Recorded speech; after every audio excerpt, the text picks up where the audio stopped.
Some pre-listing repairs on your Brea home can quietly trigger a property tax reassessment. Buy decades ago and you're sitting on huge equity.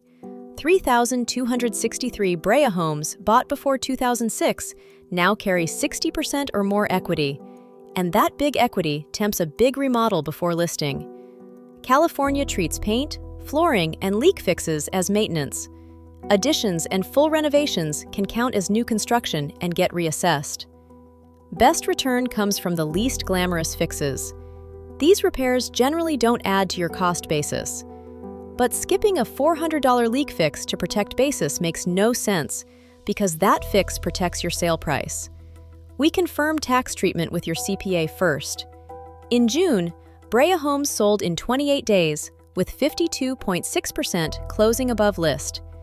That pace rewards clean presentation over a gut renovation. The reassessment risk on a big project is a real cost, not a footnote you can ignore. Here's the part most sellers miss. California disclosure duties can apply whether or not you repair a known defect.